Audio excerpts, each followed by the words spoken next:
so we could have something other than capitalism, but why would we want that? What do we find so objectionable about the way that resources and economic power are distributed right now?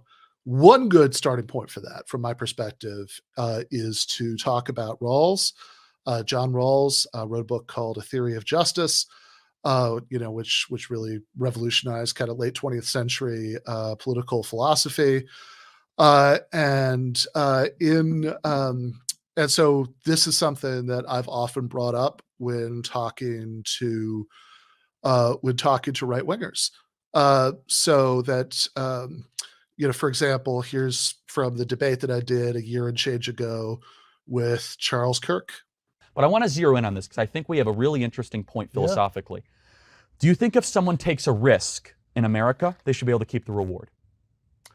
Not entirely, no. I mean, you don't think entirely. I mean, like, the only way you could think entirely is if you were an anarchist and you didn't think that we should. But what are the limitations on that then? I mean, again, I think that the question that you want to ask, if the question is some transfer of wealth justified? Because I think that's the real question, right? When are transfers of wealth justified? And I think that you need to go back to what are the principles that justify what you think a distribution of wealth in the first place should be. Now, you could think that whatever kind of distribution you get, letting the chips fall where they may in a free market, that's what's justified. I don't think that. I think that the distribution of wealth that we have, and I think taxation and redistribution, even in the sort of market socialist system that I was advocating earlier, I think you'd still need those things. But I think that the distribution of wealth that's justified is the one that would emerge from a social contract that people would agree to under certain circumstances.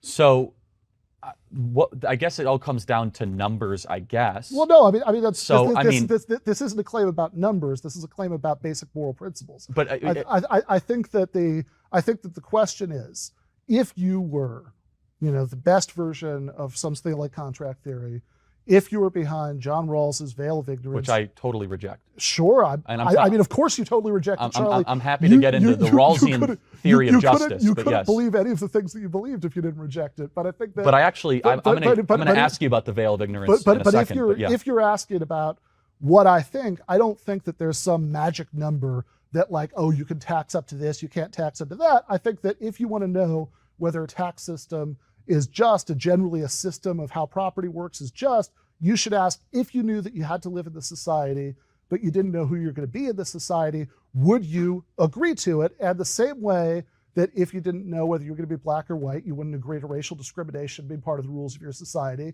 If you didn't know whether you're going to be born into a poor family or a rich one, if you didn't know whether you'd have the particular skills that help you climb up the educational or career ladders of the professional managerial class, if you didn't know any of those things, how would you want the rules of society to work? I have an answer and I think that's going to be the answer that's going to tell you when redistribution of wealth is justified. I would want the rules of society to value action over favoritism, hard work over complacency, family creation over licentiousness, right? Liberty and the pursuit of virtue. Those things are right and wrong regardless of what veil of ignorance, if I would be born in a lower class or a higher class. Those things are objectively good. So to use Rawls' own thought experiment. So you talked about hard work there.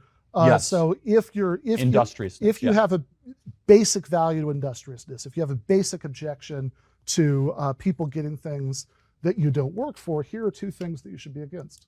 Okay. Inheritance and stock ownership. So in that clip, I'm talking about Rawls's theory of justice.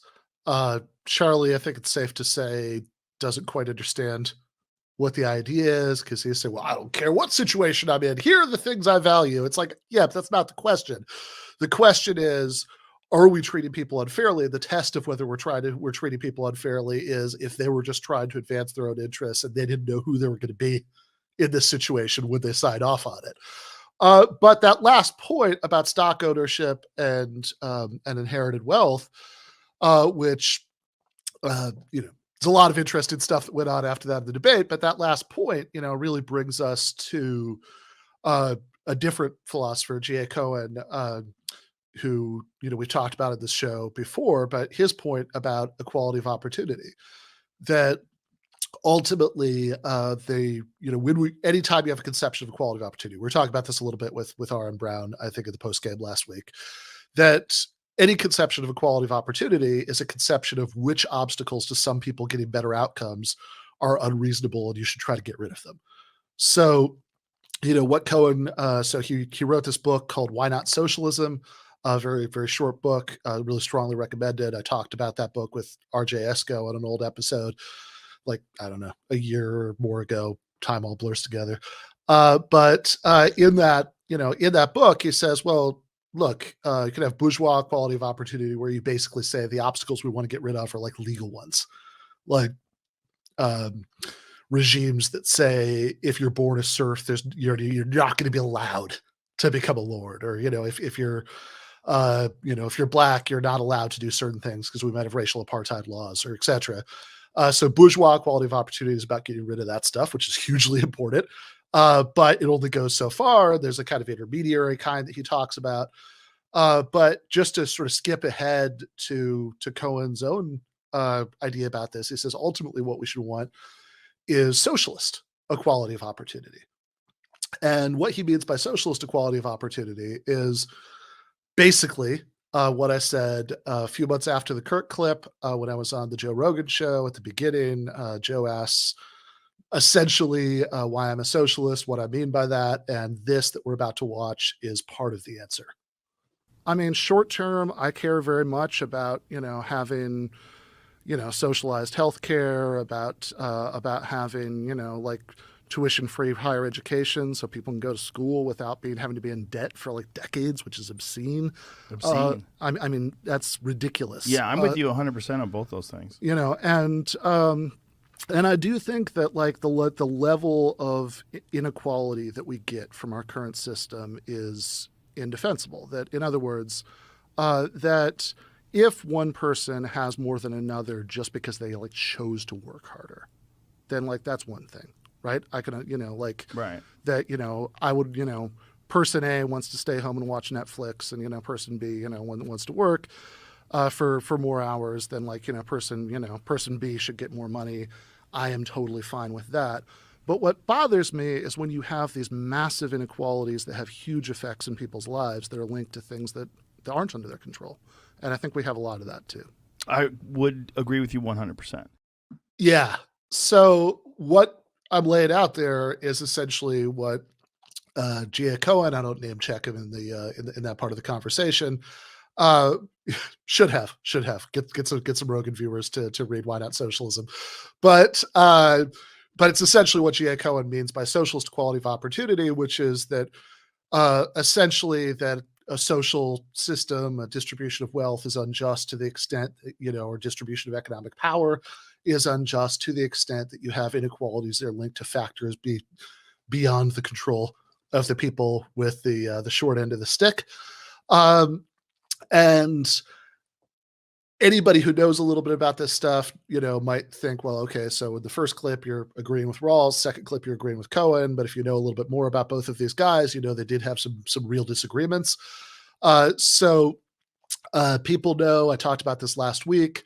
I recently started a philosophy Substack. It's called Philosophy for the People, because for a long time now, I've wanted to make philosophy writing a bigger part of my output. Still going to, keep writing for Jacobin and the Daily Beast and everything about, day-to-day politics, but I wanted to do more of this kind of philosophical, theoretical kind of writing. So I started that. That's benburgis.substack.com. People can go check that out. The first essay, it's going to be every Sunday. The first essay, which went up the first Sunday, was called Hume in Hell, which was about David Hume. It was a deep dive on David Hume's essays on suicide and the afterlife and the arguments he makes there, with a little bit of reflection on the link between how to think about the history of philosophy and what I'm about to talk to Harvey and Adnan about, which is the Marxist theory of history. And then the one that came out yesterday is called Thinking Harder About Justice, Rawls versus Cohen versus Marx.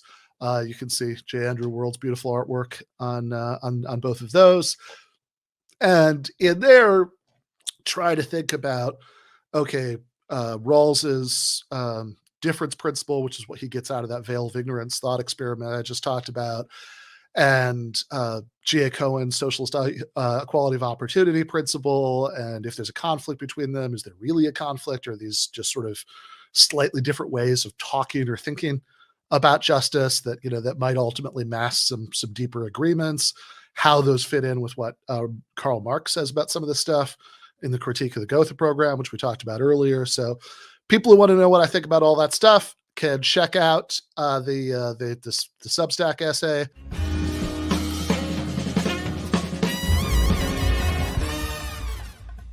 You have been watching free public content from Give Them an Argument. To access every single episode of the show, the main show on Monday nights, all of the streams, all of the debate breakdowns, all of the patron-exclusive postgames on Monday nights, all of the patron-exclusive bonus episodes every week, and much, much more, go to patreon.com/Ben Burgis. I cannot resist ending this with, don't be foolish.